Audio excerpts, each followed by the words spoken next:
Assalamualaikum warahmatullahi wabarakatuh. Alhamdulillah. Wassalatu wassalamu ala Sayyidina Rasulillah Sayyidina Muhammad bin Abdullah wa ala alihi wa sahbihi wa mawalah. Kita bersyukur kepada Allah Ta'ala pada siang hari ini bersama-sama kita berkumpul di tempat yang mulia ini, di pondok pesantren Salafiyah, Sunniyah, Syafi'iyah. Mudah-mudahan Allah Subhanahu wa taala memberikan keberkahan di dalam perkumpulan kita ini di hari yang teramat mulia, 12 Rabiul Awal, hari kelahirannya Nabi Muhammad sallallahu alaihi wasallam. Kita berkumpul bersama para ahli ilm, para ulama, para masyayikh, para kiai, para habaib, dan juga para santri dan semua yang hadir tempat ini, alhamdulillah. Dan kita doakan insyaallah para guru-guru kita, bil khusus akhina al-ustaz Kiai Haji Ahmad Azaim diberikan keberkahan oleh Allah Subhanahu wa taala, dan juga para masyayikh yang datang dari Azhar Syarif diberikan keberkahan oleh Allah Subhanahu wa taala, dan Allah taala jadikan perkumpulan kita ini perkumpulan yang menggembirakan hati Nabi Muhammad sallallahu alaihi wa alihi wasallam. Alhamdulillah, Rasulullah sallallahu alaihi wasallam sebagaimana dikatakan, wa kana waktu maulidi sayyidil kaunain minasyuhur syahr Rabiul Awal wa minal ayyam yaumal itsnain wa mawdi'u wiladatihi wa qabrihi bil haramain. Sesungguhnya kelahiran Rasulullah sallallahu alaihi wasallam pada hari Senin pada bulan Rabiul Awal, lahir di kota Makkah dan wafat di Madinah Al-Munawwarah pada usia 63 tahun. Dan Rasulullah sallallahu alaihi wasallam adalah manusia utusan Allah Subhanahu wa taala yang diistimewakan dan dimuliakan oleh Allah Subhanahu wa taala di dalam akhlak beliau, di dalam fisik beliau sallallahu alaihi wasallam, sehingga beliau adalah teladan, bukan yang dipilih oleh manusia, bukan yang diseleksi oleh manusia, tetapi teladan yang dipilihkan oleh Allah untuk dicontoh oleh sekalian umat manusia. Dan bukan cuma kita saja. Seandainya Nabi Musa dan Nabi Isa hidup bersama Nabi, niscaya mereka pasti akan mengikuti dan meneladani Nabi Muhammad sallallahu alaihi wasallam. Lau kana Musa wa Isa hayyain lama yas'uhuma illa ittiba'i. Kalau keduanya hidup, maka mau enggak mau mereka akan mengikut dan bermakmum kepada Rasulullah sallallahu alaihi wasallam. Dan Allah taala jadikan Nabi Muhammad yang paling agung akhlaknya, perangainya, budi pekertinya. Sehingga dalam syama'il dikatakan, wa kana sallallahu alaihi wasallam ahsanan nas khuluqan wa khalqa wa awwalhum ila makarimil akhlaqi sabqa wa awsa'ahum bil mu'minina hilman wa rifqa barran ra'ufa la yaqul wa la yaf'al illa ma'rufa. Beliau Nabi Muhammad sallallahu alaihi wasallam orang yang paling indah fisiknya, paling indah akhlaknya. Imam Hassan bin Thabit beliau bilang, wa ajmal minka lam taragattu aini wa ahsan minka lam talidin nisa'u khuliqta mubarra'an min kulli aibin ka'annaka qad khuliqta kama tasha'u. Yang lebih indah dari engkau tidak pernah dilihat oleh mata manusia. Yang lebih tampan dari engkau tidak pernah dilahirkan oleh ibu manapun juga. Engkau dilahirkan tanpa cacat, tanpa celak, seolah-olah ketika beliau di kandungan ibunya beliau sudah order. Tahu order? Mau mata seperti ini, mau kulit seperti ini, mau rambut seperti ini. Allah Ta'ala qad khalaqahu Allah ala ajmali surah fiha jami'ul mahasin mahsurah wa 'alaiha magsurah. Sebagaimana dikatakan, Allah Ta'ala ciptakan Nabi Muhammad dalam sebaik-baiknya bentuk, dan semua keindahan digabungkan dan diletakkan dalam diri Nabi Muhammad sallallahu alaihi wasallam. Yang lebih indah dari Nabi Muhammad tidak ada. Dan Rasulullah sallallahu alaihi wasallam diberikan oleh Allah taala apabila Nabi Yusuf diberikan sebagaimana dalam riwayat nisfal jamal, keindahan, ketampanan setengahnya diberikan untuk Nabi Yusuf. Adapun Nabi Muhammad sallallahu alaihi wasallam diberikan al-jamal kulluh, keindahan full 100% untuk Rasulullah sallallahu alaihi wasallam. Dan keindahan fisik Rasulullah, wajah Rasulullah sallallahu alaihi wasallam yang demikian menghipnotis para orang-orang yang melihatnya. Sayyidina Ali bin Abi Thalib dan juga para sahabat yang lain, mereka bilang, lam ara qablah wala ba'dahu mithlah. Saya enggak pernah melihat sebelum Nabi Muhammad, setelah Nabi Muhammad, saya enggak pernah melihat orang yang setampan dan seindah Rasulullah sallallahu alaihi wasallam sebelum dan setelahnya. Enggak ada yang lebih indah, enggak ada yang lebih tampan dari Nabi Muhammad sallallahu alaihi wasallam. Dan Nabi Muhammad sallallahu alaihi wasallam manusia agung dan luhur tersebut diciptakan dalam sebaik-baiknya bentuk, seindah-indahnya wajah, yang mana wajah Rasulullah sallallahu alaihi wasallam adalah wajah yang paling indah, wajah yang paling tampan, wajah yang dikatakan wa abyadha yustasgal ghamamu biwajhihi thimalul yatama ismatun lil aramili. Wajah yang putih bersih yang dahulu ketika dilanda musim kemarau, hujan tidak turun, yustasgal ghamam biwajhihi, dipintakan hujan dengan bertawassul menunjukkan wajahnya Nabi Muhammad sallallahu alaihi wasallam yang saat itu masih bayi. Itu dibawa wajahnya Rasulullah, diperlihatkan ke langit, maka enggak lama kemudian awan berkumpul dan turun hujan berkat wajahnya Nabi Muhammad sallallahu alaihi wasallam. Bukan sembarang wajah, wajah yang membuat arah kiblat berubah. Wajahnya Nabi Muhammad. Allah Ta'ala berfirman, "Gandara tagalluba wajhika fis sama, falanuwalliyannaka qiblatan tardaha."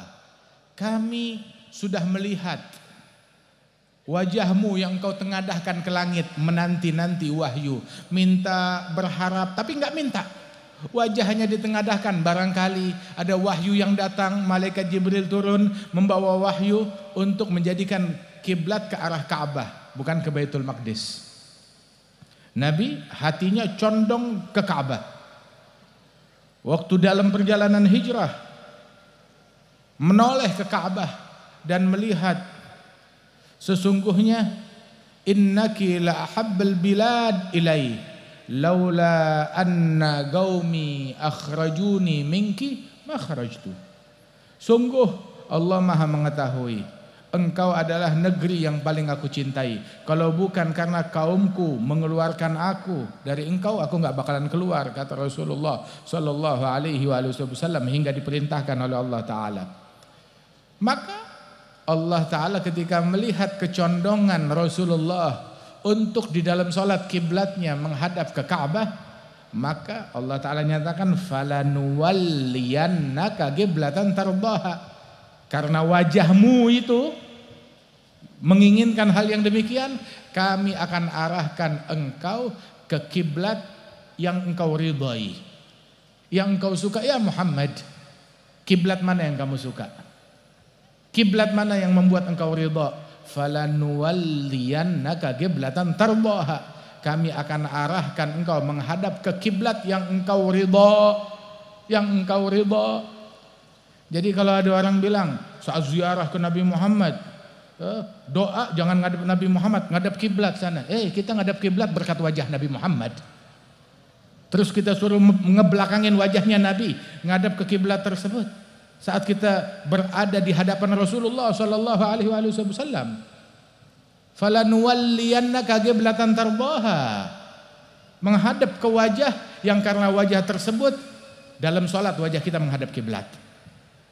Menghadap Ka'bah berkat wajahnya Rasulullah sallallahu alaihi wasallam. Dan ketahuilah bahwasanya Nabi besar Muhammad sallallahu alaihi wasallam yang diciptakan ala ajmali surah, dalam fisik yang paling istimewa.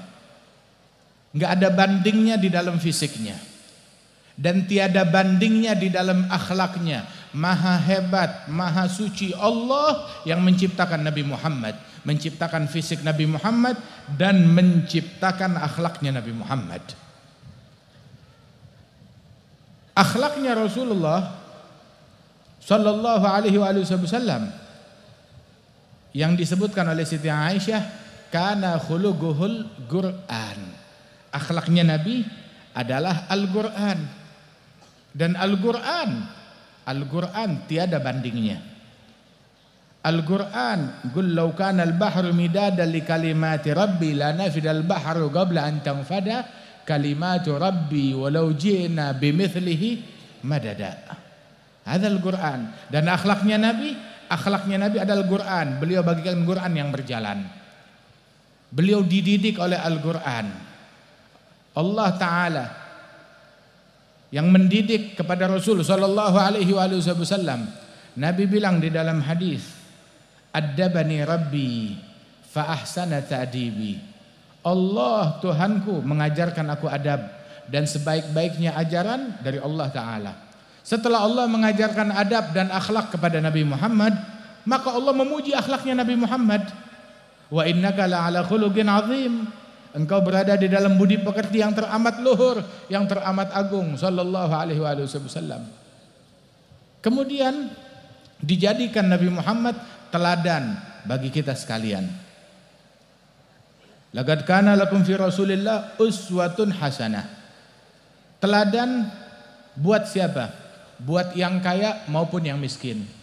Orang kaya mau tahu harus bersikap seperti apa? Bersikap seperti Nabi Muhammad. Orang yang melarat, yang susah, yang miskin, bersikap seperti sikapnya Nabi Muhammad, di dalam sabarnya, di dalam ridhonya, di dalam kesederhanaannya. Yang kaya bersikap seperti Nabi Muhammad di dalam kedermawanannya, di dalam kepeduliannya kepada sesama, di dalam syukurnya kepada Allah Subhanahu wa taala. Dikatakan oleh Imam Allamatud Dunya Abdurrahman bin Abdullah Al-Faqih, beliau bilang, wa uswatul makrubi fi istibari fi kulli ma gasa minal kuffari hatta rumi bil farthi wal ahjari wa ma da'a illa ala rijali wa salwatun li mu'sirin miskini idh sahha lam yashba' wala yawmaini wa qad aba jibalaha min aini zuhdan wa min ju'in tawal layali wa fi as-sakha ka'annahu al-bahru az-zakhar yu'ti ma'inan wa ulufan man hadar wa mastafa li nafsihi wa maddakhar illa yasiran wa huwa dhul iyali wa huwa bihaqqi syukri ma awlahu idh qama hatta warimat rijlahu wa wasala as-sawma wa qad awlahu maulahu awlal fadli wal ifdali. Alhamdulillah yang mengkhususkan kita dengan Nabi Muhammad sallallahu alaihi wasallam. Teladan buat orang yang kaya maupun yang miskin. Hartawan yang paling baik adalah yang paling mengikuti Rasulullah, yang paling meneladani Rasulullah. Itulah hartawan yang paling beruntung. Orang miskin, orang susah yang paling baik adalah yang paling meneladani Rasulullah, yang paling mengikuti Rasulullah sallallahu alaihi wasallam. Ulama yang terbaik, yang paling mengikuti Nabi Muhammad, yang paling meneladani Nabi Muhammad. Pejabat umara yang terbaik, yang paling mengikuti dan meneladani Nabi Muhammad sallallahu alaihi wasallam. Begitu juga santri yang terbaik, yang paling mengikuti dan meneladani Nabi Muhammad sallallahu alaihi wasallam. Ayah yang terbaik, ibu yang terbaik, yang paling meneladani Nabi Muhammad sallallahu alaihi wasallam. Al-Imam Abdullah bin Umar bin Yahya, beliau ditanya, bilang, ya Habib Abdullah bin Umar bin Yahya, habaib ada banyak fam, keluarga Rasulullah. Siapa di antara mereka yang paling baik? Siapa di antara mereka yang paling mulia? Maka dijawab ketika ditanya, man afdalul alawiyyin, siapa gerangan keturunan Nabi yang paling mulia?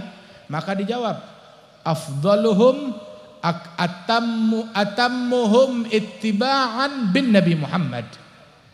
Yang paling mulia di antara mereka, yang paling sempurna di dalam meneladani Nabi besar Muhammad sallallahu alaihi wasallam.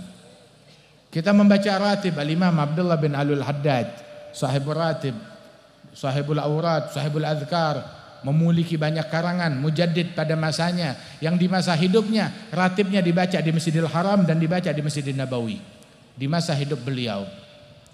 Al-Imam Abdullah bin Alul Haddad, beliau bilang, ma min sunnatin sannaha Rasulullah illa arju anni qad amiltu biha. Tidak ada satu sunnah pun dari sunnahnya Rasulullah melainkan sudah saya amalkan. Setiap sunnahnya Nabi Muhammad sallallahu alaihi wasallam saya kerjakan dan saya amalkan. Minal mutaakhirin, ada salah seorang guru kami dan guru dari guru kami, Al-Habib Ibrahim bin Umar bin Aqil bin Yahya. Hadzal Habib Ibrahim bin Umar bin Aqil bin Yahya, beliau ini ketika usianya udah sepuh, udah tua, usia beliau seorang imam muhaddithin, muhaddits pada zamannya. Beliau adalah agran Syekh Yasin Al-Fadani, yang mana mereka tadabbaj bainahuma, saling bertukar ijazah antara keduanya. Hadzal Habib Ibrahim bin Umar bin Aqil bin Yahya yang memiliki sanad Ahl Masyriq wa Ahl Maghrib, semuanya ada pada diri beliau. Beliau ini di akhir umurnya ketika ambil air wudhu dibantu oleh muridnya atau oleh anaknya. Tatkala dibantu, lengan bajunya itu mau wudhu digulung. Saat mau digulung yang kanan dulu baru yang kiri. Dia bilang, stop, ini keliru. Kalau mau gulung lengan baju, kita kalau pakai baju masuk tangan kanan, baru tangan kiri. Ketika membuka, kiri duluan, yang kanan belakangan. Nah sekarang bajunya dipakai, lengannya yang digulung. Menggulung lengan sama seperti membuka. Dan membuka ya kiri duluan, yang kanan belakangan. Ketika selesai digulung mau dikembalikan lagi, yang kanan duluan, baru yang kiri setelahnya. Itu sunnah. Sampai bingung, sampai hal yang sedetail ini dari sunnahnya Rasulullah diperhatikan oleh beliau. Dikatakan laulam nakun hakadha ma kunna hakadha. Kalau kita nggak peduli dengan hal detail dari sunnah yang semacam ini, maka kita nggak bakalan jadi orang besar, kecuali karena kepedulian dengan hal-hal yang detail. Kita tadi makan, ditunjukkan adab makan, baca Bismillahirrahmanirrahim, baca doa mau makan, makan tangan kanan, makan sambil duduk. Ini adab. Yang tanpa itu semuanya, maka tidak berkah apa yang kita lakukan. Salah seorang ulama besar, ada dua orang besar, Al-Imam Abdullah bin Husain bin Tahir dan kakak beliau Al-Imam Tahir bin Husain bin Tahir. Dua ulama besar. Mereka ini adalah guru besar pada zamannya, menjadi rujukan ulama yang ada di barat, yang ada di timur. Dulu mereka waktu masih kecil, mereka menjadi orang besar karena dari kecilnya menjalankan ajaran Nabi Muhammad, Nabi yang terbesar. Dia punya bibi, bibinya berkata kepada dia, ammatuh berkata kepada dia, ya Tahir, ya Abdullah, idza amiltuma biadab dukhulil khala la kharajtuma binuril ilm. Wahai Abdullah bin Husain, wahai Tahir bin Husain, apabila kalian berdua saat masuk ke toilet, ke kamar mandi, kalian mengamalkan adab dan sunnah masuk kamar mandi, kalian akan keluar dari WC dengan membawa cahaya ilmu. Dari kamar mandi keluar membawa cahaya ilmu. Kalau menjalankan adab dan sunnah. Bagaimana kalau adab dan sunnah dia laksanakan tatkala di kelas, tatkala di halagah, tatkala di majlis, tatkala di masjid, tatkala belajar dan menuntut ilmu.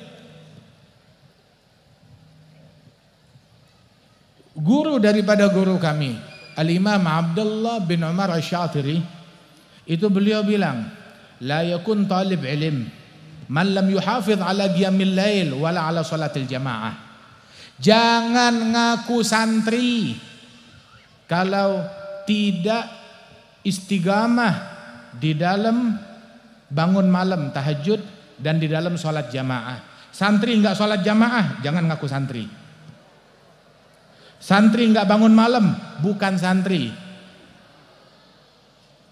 Santri talib ilm, bangun malam.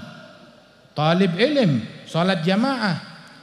Sampai dikatakan idza ra'aita talib ilm la yuhafiz ala qiyamil lail wala ala salatil jamaah fanfudh yadaka minhu. Kalau kamu lihat ada orang ngaku santri tapi enggak sholat jamaah dan enggak bangun malam, maka cuci tangan dari orang begini. Artinya apa namanya? Enggak ada harapan baginya. Jangan berharap kepada orang yang semacam itu. Beliau juga mengatakan la yakun talib ilm man la yuhafiz ala salatul duha wala ala salatil witir.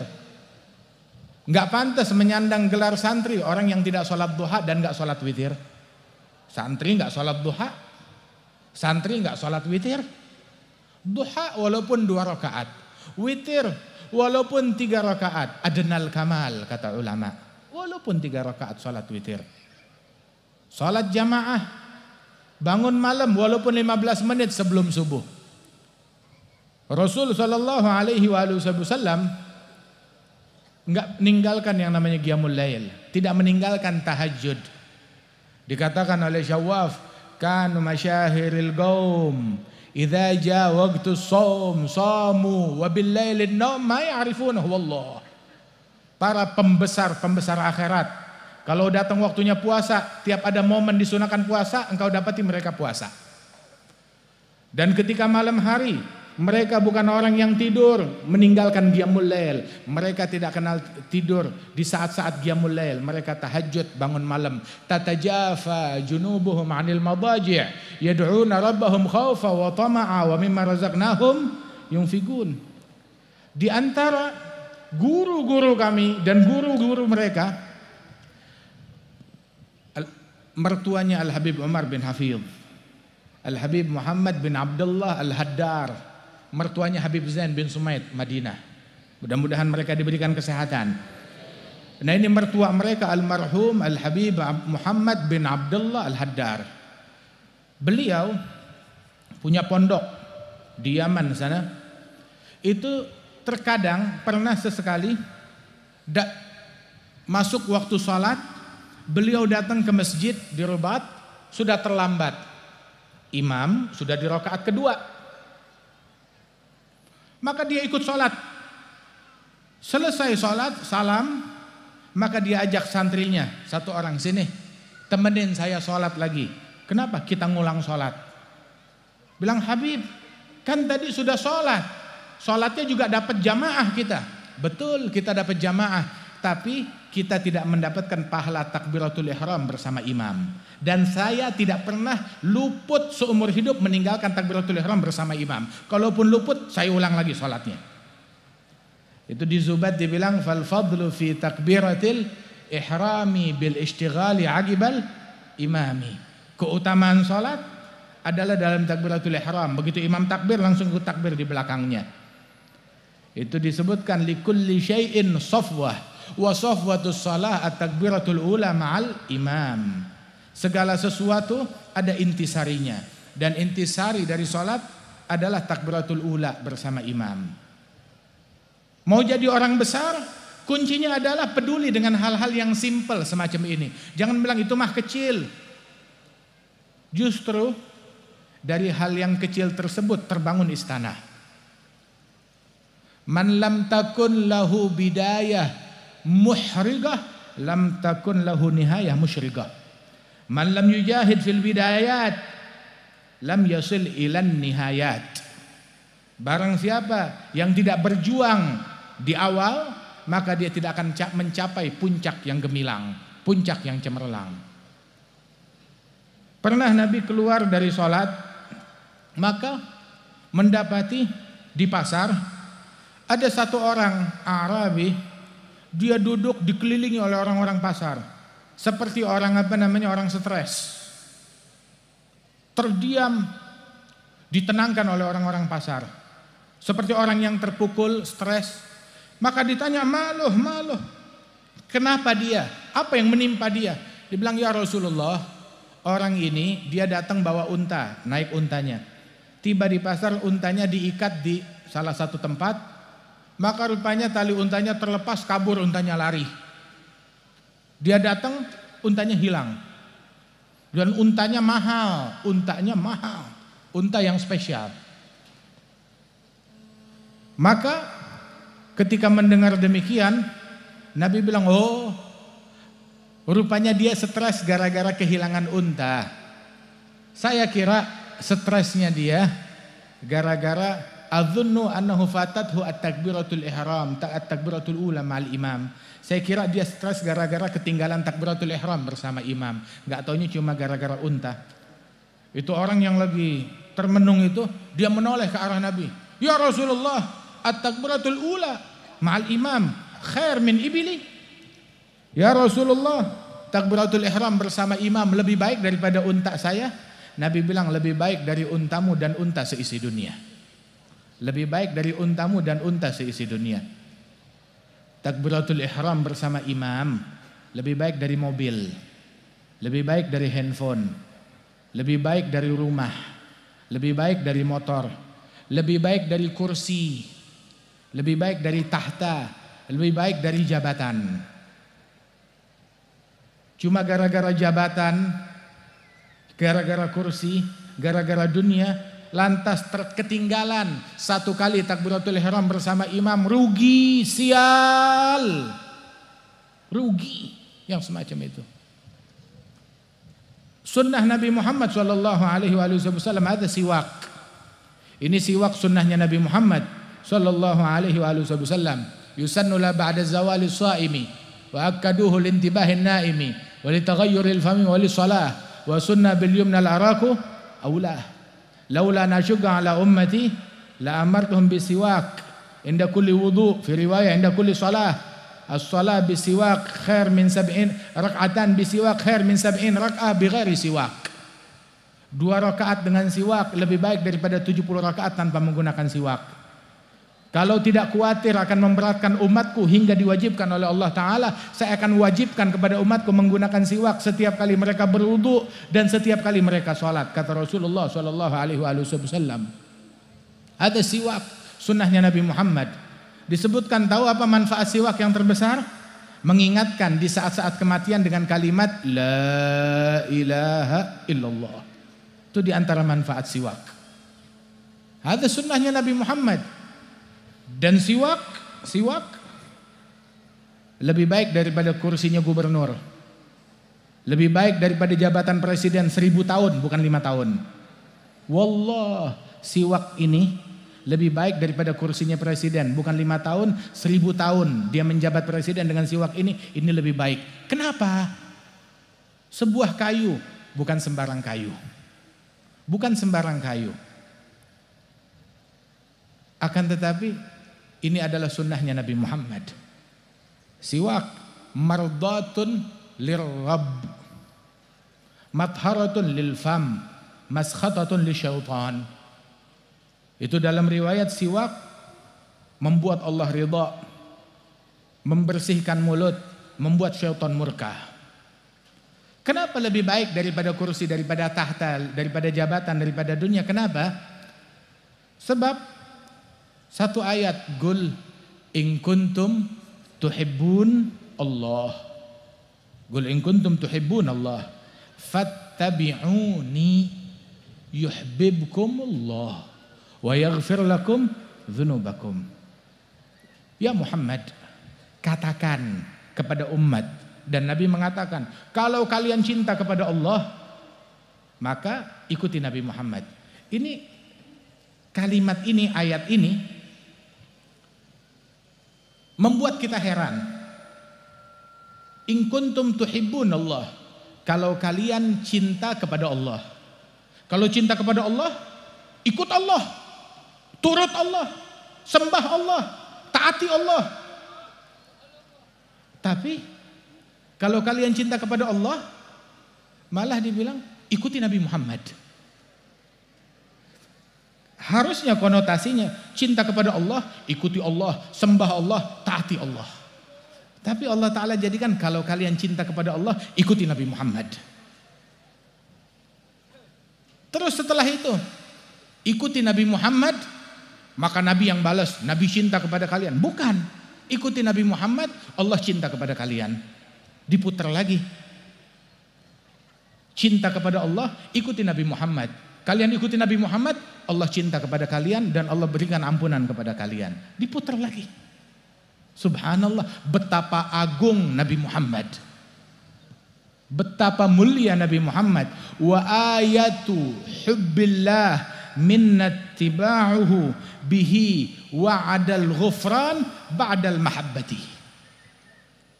Dalam syair Imam Al-Haddad bilang, tanda kecintaan kita kepada Allah adalah kalau kita mengikuti Nabi Muhammad.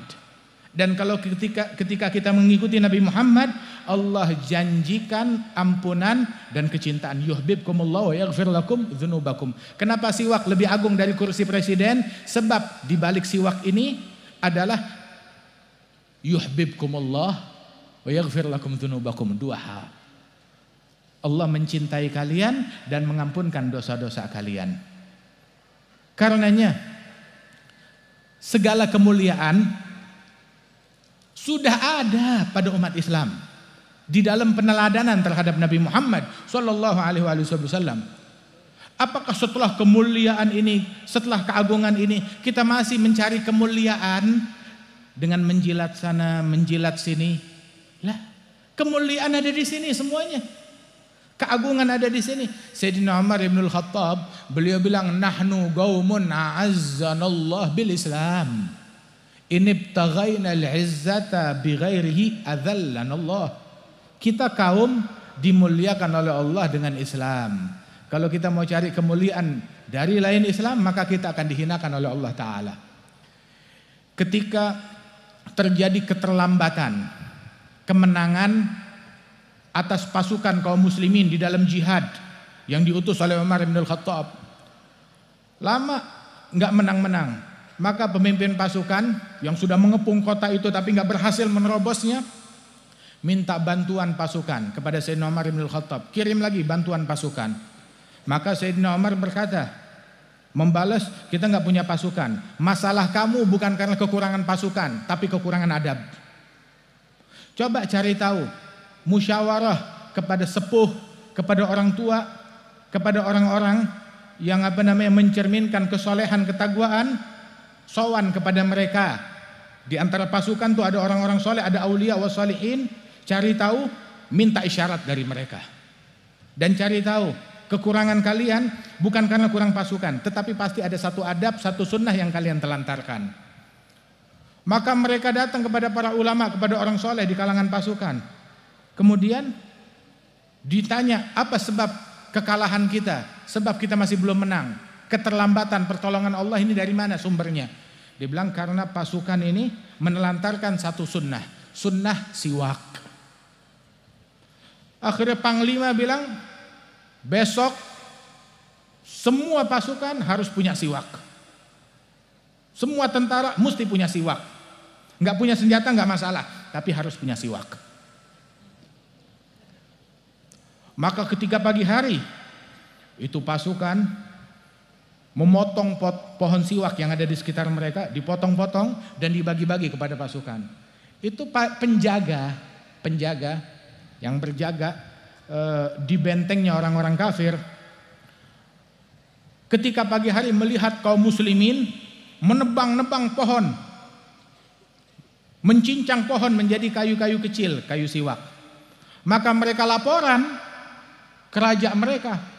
Mereka bilang, muslimin yang sudah sebulan lebih mengepung kita, rupanya mereka sudah kalap, mereka marah. Apa yang mereka lakukan? Bangun di pagi hari, mereka memotong-motong pohon. Mereka ngamuk melampiaskan amarahnya kepada pohon. Versinya orang kafir. Nah, melampiaskan amarahnya ke pohon. Kemudian mereka ambil ranting-ranting pohon, mereka cincang, kemudian mereka asah giginya. Mereka bukan lagi akan menyerang kita dengan pedang, tetapi mereka akan memakan kita. Mereka udah ngasah giginya. Nabi bilang, nusirtu bir'ub masirata syahr. Salah satu pasukannya Nabi Muhammad, pasukannya Allah, saya dibantu dengan satu pasukan, apa namanya? Ar-ru'ub, rasa takut. Pasukan muslimin masih sebulan, itu negeri udah ketakutan. Nusirtu bir'ub masirat syahr. Maka itu raja bilang, ya udah kalau begitu kita menyerah saja dah daripada kita dimakan. Mendingan kita nyerah baik-baik, perbekalan juga udah menipis. Ujung-ujungnya kita bakalan kalah, nggak bulan ini ya bulan depan, nggak bulan depan, bulan satunya lagi. Jadi daripada kita dimakan, mendingan sekarang udah kita menyerah. Akhirnya mereka bilang kita menyerah, kita mau damai, bikin kesepakatan damai. Subhanallah, dan mereka pun berdamai. Artinya mempersilahkan kaum muslimin untuk masuk dan rela tunduk kepada kekuasaan kaum muslimin. Berkat apa kemenangan tersebut? Siwak. Berkat siwak kemenangan tersebut. Sayyidina Umar ibn al-Khattab radhiyallahu anhu, beliau ketika akan diserahkan kunci Baitul Maqdis, itu pemimpinnya bilang, kita mau yang menerimanya Amirul Mukminin Umar ibn al-Khattab. Baik. Umar ibn al-Khattab keluar dari Madinah bersama pembantunya, khadimnya, budaknya. Dia jalan ke Baitul Maqdis. Naik untanya satu. Bilang unta satu, perjalanan ribuan kilo. Ya sudah, memang biasa hidup sederhana. Dalam perjalanan tersebut, Sayyidina Umar bin Khattab udah membagi jam. Jam sekian saya yang naik unta, sekian jam. Jam sekian kamu yang naik unta. Jam sekian untanya jangan dinaikin, artinya sambil kita tarik. Jadi ada waktu untuk istirahat. Muslim memperhatikan, bahkan untuk memperhatikan kenyamanan hewan dan binatang.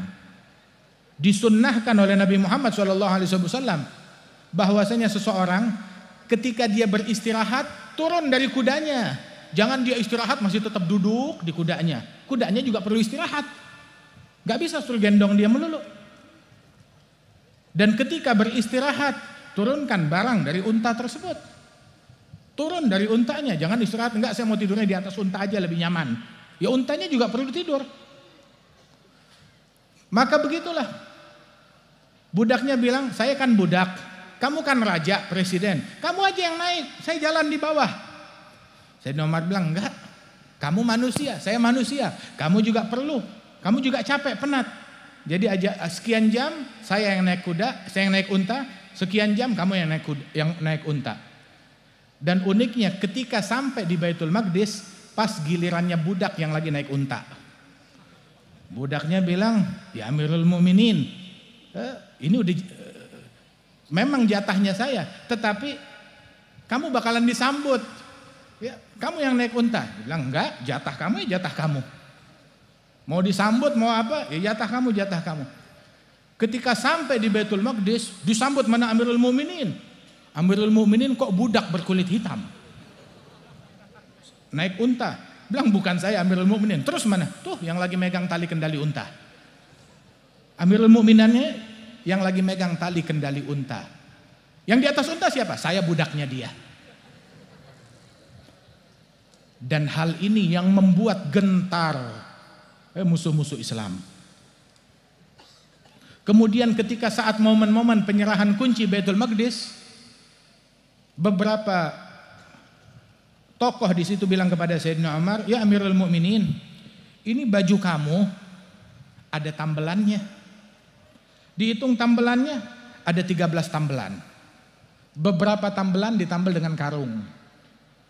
Bagaimana kalau sekarang itu jubah gamisnya dibuka, pakai jubah kebesaran yang biasa dipakai oleh pemimpin-pemimpin yang ada di Baitul Maqdis sini.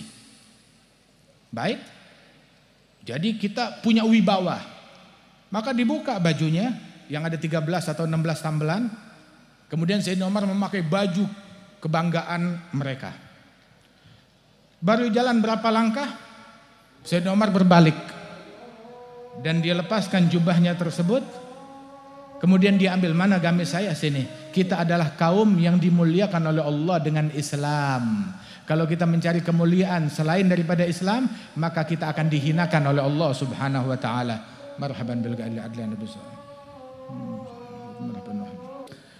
Intinya adalah kita kaum yang dimuliakan oleh Allah dengan Islam.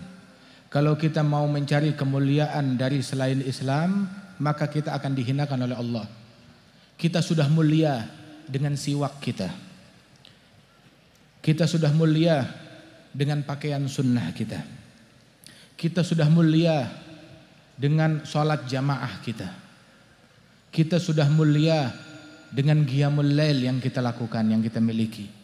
Kita sudah mulia dengan takbiratul ihram yang kita istiqamah menjalankannya bersama imam.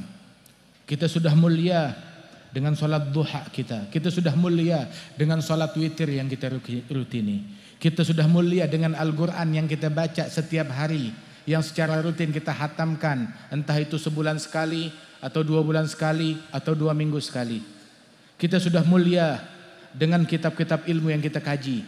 Kita sudah mulia dengan kitab-kitab mutun yang kita hafalkan. Kita sudah mulia dengan adab kita, dengan akhlak kita yang diajarkan oleh guru-guru kita. Kita sudah memiliki kemuliaan dengan birrul walidain, dengan silaturahim, dan kita sudah mulia dengan kebersihan hati kita, enggak mendengki kepada orang, enggak membenci kepada orang. Kita sudah dimuliakan dengan itu semuanya. Kalau kita mau mencari kemuliaan di luar daripada nilai-nilai keislaman tersebut yang bertentangan dengan ajaran Islam, maka kita akan dihinakan oleh Allah Ta'ala. Sesungguhnya kemuliaan orang itu bukan dari harta. Kalau kemuliaan dari harta, niscaya orang yang paling mulia namanya Qarun. Kemuliaan orang bukan dari tahta jabatan, tingginya jabatan dia. Kalau kemuliaan seseorang dinilai dari jabatan yang dia punya, niscaya orang yang paling mulia namanya Namrud yang menguasai seisi bumi di masanya.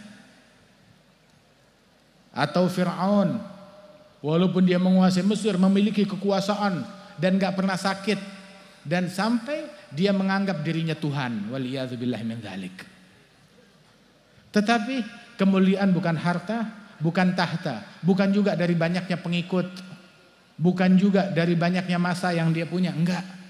Tapi kemuliaan seseorang adalah kalau dia berhasil membuat Allah ridha kepada dia, menggali ridhanya Allah di dalam setiap detail sunnah yang dia lakukan. Kemuliaan seseorang adalah ketika dia berhasil mendapatkan ridhanya Rasulullah sallallahu alaihi wasallam, sebab di situ ridhanya Allah Ta'ala.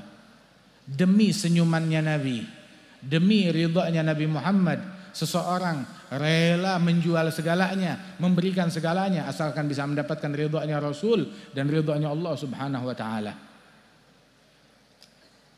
Sayyidina Dzulbijadain dia mau ngikut bersama Nabi Muhammad keluar dari kampungnya, kampungnya musyrikin semuanya. Dia keluar dari kampungnya, melarikan diri, dia bawa bekalnya dan harta yang bisa dia bawa, mau ke Madinah nyusul Nabi Muhammad. Di tengah jalan dihadang oleh kaumnya, orang-orang musyrikin yang memerangi Nabi. Dia bilang, kamu mau lari kepada Nabi Muhammad, gak boleh. Maka Dzulbijadain bilang, saya gak bakal mengganggu kalian, dan saya juga gak membawa manfaat buat kalian di kampung. Begitu, kalau perlu biarkan saya ketemu dengan kekasih saya Nabi Muhammad. Kalian mau apa? Mau harta? Saya kasih harta saya. Sampai akhirnya mereka meminta harta, bukan cuma sedikit, semua harta yang kamu punya, termasuk yang kamu bawa, sehingga sampai bekalnya diambil. Dia cuma pergi ke Madinah hanya membawa 2 lembar baju yang sudah lusuh, yang menutupi bagian atas dan bagian bawah. Bijad dan bijad, dikenalnya itu Dzulbijadain, orang yang datang ke Madinah dengan 2 lembar pakaian lusuh. Datang ke Madinah, Nabi Muhammad ketika melihat beliau langsung dengan dengan firasatnya Nabi, dengan wahyu yang Allah Ta'ala berikan kepada Nabi. Nabi langsung berkata, Nabi tahu kejadian yang menimpa dia di jalan. Nabi bilang, Rabihal bai' ya Aba Yahya. Rabihal bai' ya Aba Yahya. Transaksi yang kau lakukan itu transaksi untung. Kamu jual segalanya, kamu berikan segalanya cuma bisa agar bisa dekat dengan Nabi Muhammad. Kamu untung. Terus dia menghabiskan hidupnya bersama Rasulullah, tinggal bersama ahlu suffah di bagian belakang masjid. Nabi sholat ikut, Nabi jihad ikut, Nabi majlis ikut, makan dari rizki yang Allah Ta'ala berikan kepada mereka, ahlu suffah. Kemudian Dzulwijadain ini ketika satu kali Nabi Muhammad sedang di luar masjid, tahu-tahu dengar suara di masjid ada orang berzikir dengan lantang. Nabi bertanya, suara siapa itu di masjid? Siapa yang lagi zikir? Maka satu orang bilang, ya Rasulullah, itu suaranya Dzulwijadain. Oh, Abu Yahya, Dzulwijadain. Terus satu orang komplain.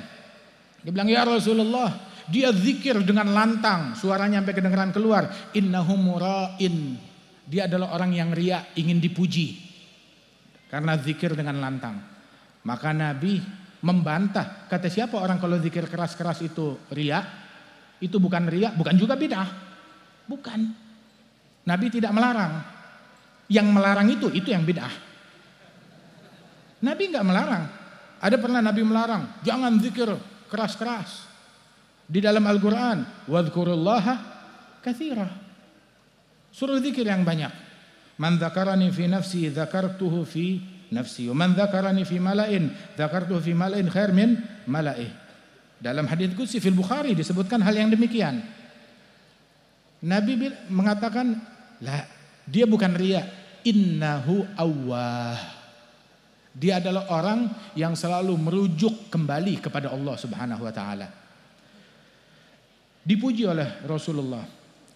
Terakhir dalam satu perjalanan jihad bersama Nabi, dalam satu perjalanan bersama Rasulullah, perjalanan pulang, Dzulwijadain sudah sakit dan meninggal dunia di tengah jalan.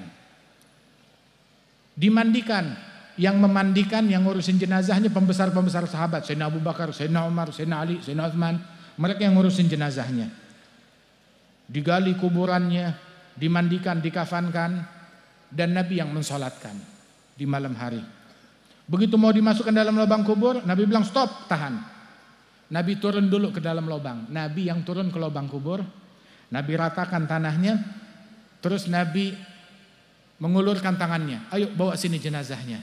Nabi yang menerima jenazahnya Dzulwijadain dengan kedua tangan suci beliau. Diterima dengan tangannya Rasulullah, dibaringkan. Kemudian setelah itu di dalam lubang kubur Nabi Muhammad berdoa sambil berdiri menengadahkan tangannya ke langit. Nabi bilang apa? Allahumma rda anhu fa inni amsaitu anhu radin. Ya Allah, ridailah dia, ridai orang ini sebab aku ridha kepada dia. Ridailah dia sebab aku ridha kepada dia. Beruntung Dzulwijadain dengan ridhonya. Pemenang sejati yang memenangkan ridhonya Nabi Muhammad. Kalau dia udah menang ridhonya Nabi Muhammad, dia menang ridhonya Allah Ta'ala.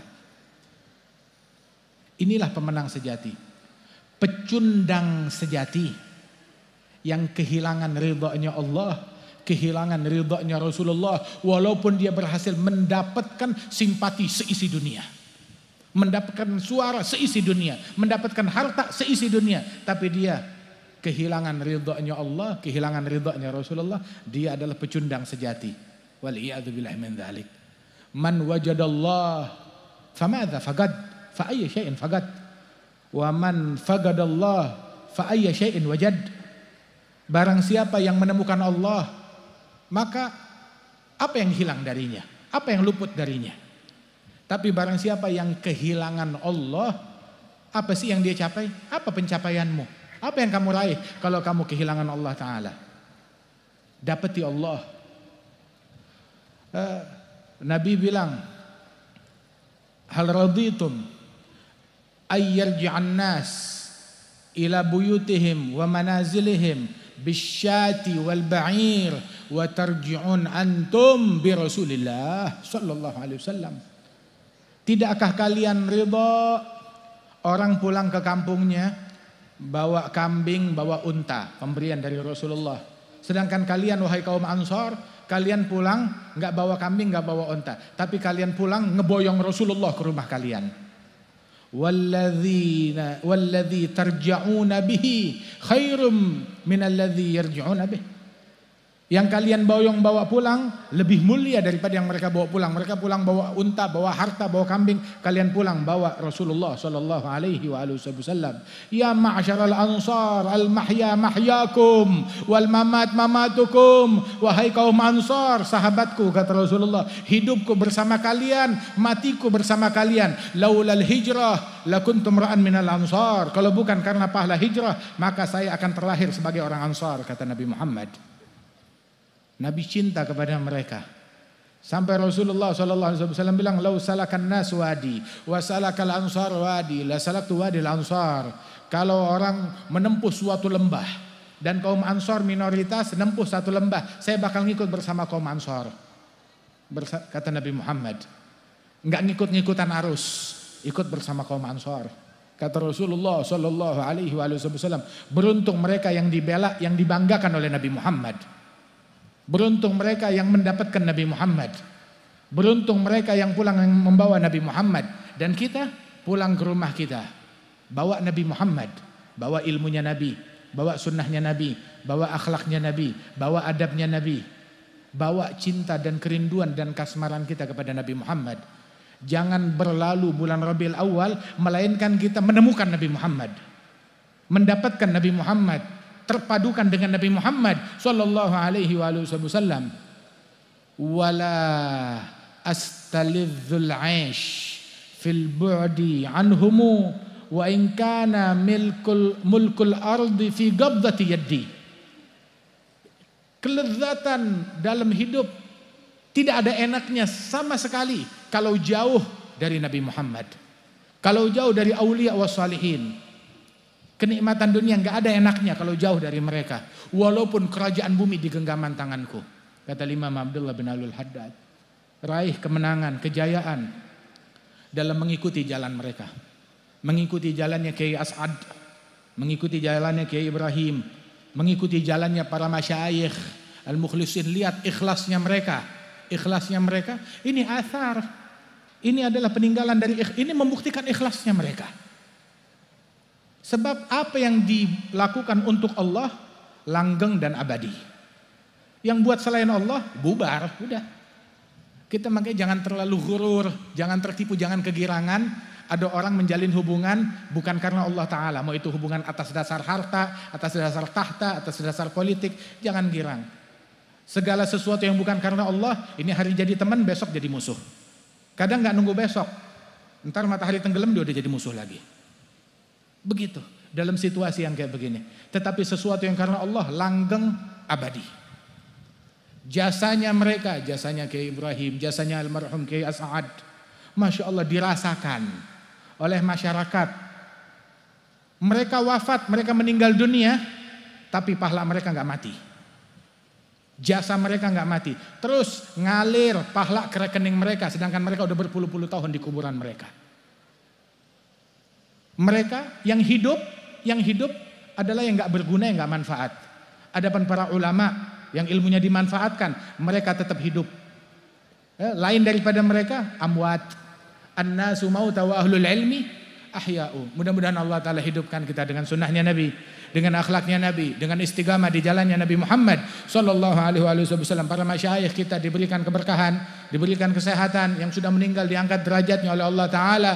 Dan Allah Ta'ala berikan keberkahan di antara para ulama-ulama kita, bil khusus akhina Kiai Haji Azaim, dan juga segenap para masyayikh minal Azhar Syarif, dan para ulama yang hadir tengah-tengah kita, para kiai, para tuan guru, para habaib, para hadirin hadirat. Tidak kita keluar dari majlis ini melainkan dosa kita diampunkan oleh Allah Subhanahu wa Ta'ala. Ya Rabb adim rayat ad-dinil qawim fi jami'il aqtar mansyurah معالم الإسلام والإيمان بأهلها معمورة، بأهلها معمورة، بأهلها معمورة معنى وصورة.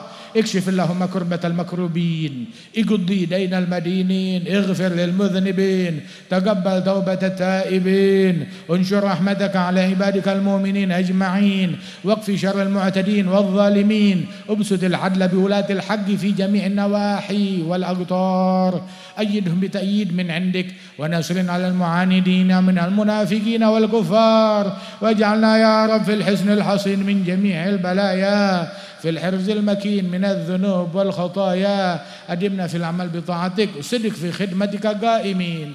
إذا توفيتنا توفنا مسلمين مؤمنين، اختم لنا منك بخير أجمعين، واغفر لكل الذنوب، واستر لكل العيوب، واكشف لكل الكروب، واكفي أذى المؤذين، واختم بأحسن ختام. إذا دنا الانصرام وحان حين الحمام وزاد رشح الجبين، بجاه طه الرسول جد ربنا بالقبول، وهب لنا كل سول، رب استجب لنا آمين. أعطاك ربي جزيل وكل فعلك جميل، وفيك عملنا طويل، فجد على الطامعين برحمتك يا أرحم الراحمين، يا أرحم الراحمين، يا أرحم الراحمين. فرج على المسلمين، ويا أجود الأجودين، ويا ذا القوة المتين، ويا راحم المساكين، ويا أرحم الراحمين. صلى الله على سيدنا محمد النبي الأمي وعلى آله وصحبه وسلم، وآخر دعوانا أن الحمد لله رب العالمين بسر الفاتحة.